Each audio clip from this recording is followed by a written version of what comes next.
नमस्कार, मी स्नेहल. पुणे प्राईम न्यूजमध्ये आपलं स्वागत. कोल्हापूरच्या राधानगरी तालुक्यात एक असलेलं छोटंसं गाव म्हणजे ठिकपुर्ली.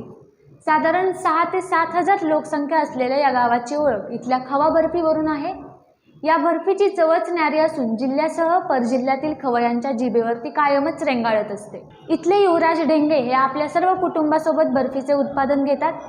गावात गेल्या अनेक वर्षांपासून खवा बर्फी बनवली जाते. 1990च्या सुमारास गावातील काही शेतकऱ्यांनी घरगुती स्वरूपात बर्फी तयार करण्याचा व्यवसाय सुरू केला. त्यातूनच चांगलं अर्थार्जन मिळतं हे लक्षात येऊ लागलं. यानंतर गावातील अनेक ग्रामस्थांनी या बर्फी व्यवसायाला सुरुवात केली आणि हळूहळू ठिकपुर्लीची ओळख बर्फीच्या माध्यमातून गोडवा निर्माण करणारा गाव अशी होऊ लागली. त्याचबरोबर गावातील तरुणांना रोजगारही उपलब्ध झाला.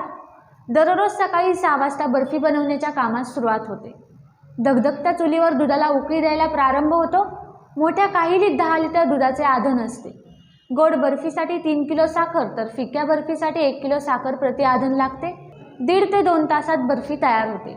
जिभेवर येताच वेगळाच खमंग आणि स्वाद देणारी ही बर्फी परदेशात जात असल्यामुळे या व्यवसायातून लाखोंची कमाई होते, असे युवराज ढेंगे यांनी सांगितले. पाहत राहा पुणे प्राईम न्यूज. धन्यवाद.